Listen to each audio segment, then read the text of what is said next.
বিশ্বকাপের শেষ ১৬ ম্যাচে মিশর ও আর্জেন্টিনার লড়াই শুধু ফুটবলের মধ্যে সীমাবদ্ধ থাকেনি। বিতর্কিত রেফারিং, ভিএআর ব্যবহার নিয়ে প্রশ্ন এবং গ্যালারিতে ফিলিস্তিন ও ইসরায়েলের পতাকা প্রদর্শনের ঘটনায় ম্যাচটি দ্রুতই ফিলিস্তিন ইস্যুকে ঘিরে বৈশ্বিক রাজনৈতিক বিতর্কের প্রতীক হয়ে ওঠে।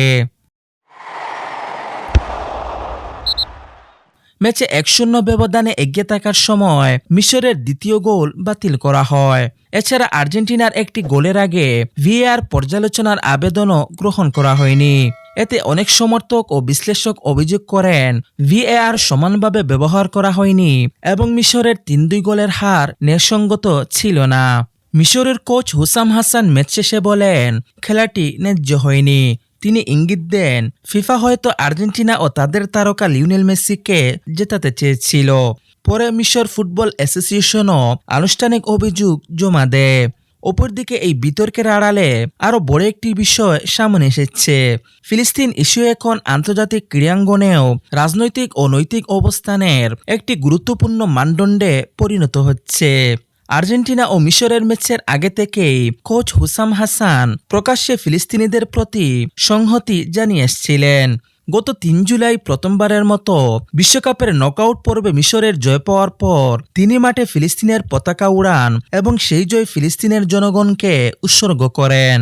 আর্জেন্টিনার বিপক্ষে ম্যাচের আগের সংবাদ সম্মেলনেও তিনি ফিলিস্তিনিদের দুর্ভোগ নিয়ে আবেগঘন বক্তব্য দেন। তিনি বলেন, যার ফিলিস্তিনিদের জন্য সহানুভূতি নেই সে মানুষই নয়। এদিকে ম্যাচ চলাকালে গ্যালারিতেও এই রাজনৈতিক মতপার্থক্যের প্রকাশ দেখা যায়। গাজার ফিলিস্তিনিরা মিশরের পতাকা উড়িয়ে দলটিকে সমর্থন জানান। অন্যদিকে স্টেডিয়ামে আর্জেন্টিনার কিছু সমর্থক ইসরায়েলের পতাকা প্রদর্শন করলে মিশরের সমর্থকেরা ফিলিস্তিনের পতাকা তুলে ধরেন।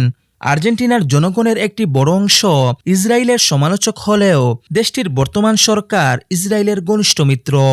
আর্জেন্টিনার প্রেসিডেন্ট হাভিয়ের মিলেই নিজেকে বিশ্বের সবচেয়ে জায়ানবাদপন্থী প্রেসিডেন্ট বলে উল্লেখ করেছেন।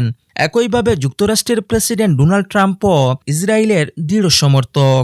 অপরদিকে ট্রাম্প ও ফিফা সভাপতি জিয়ান্নি ইনফান্তিনোর ঘনিষ্ঠ সম্পর্কের কথাও কারোর অজানা নয়।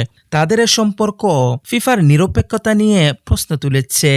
ফিফা ইউক্রেনে আগ্রাসনের পর দ্রুত রাশিয়াকে নিষিদ্ধ করলেও ইসরায়েলের বিরুদ্ধে একই ধরনের ব্যবস্থা নেয়নি।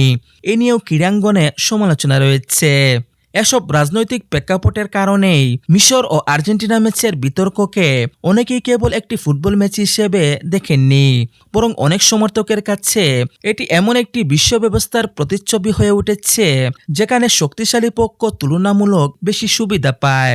এতে করে আস্থার সংকট তৈরি হয় নিরপেক্ষ প্রতিষ্ঠানগুলোর উপর।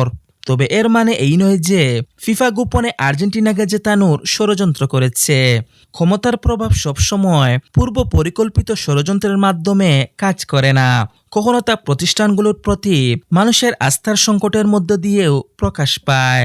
তাতে মিশর ও আর্জেন্টিনা ম্যাচের বিতর্ক হয়তো দীর্ঘদিন আলোচনায় থাকবে।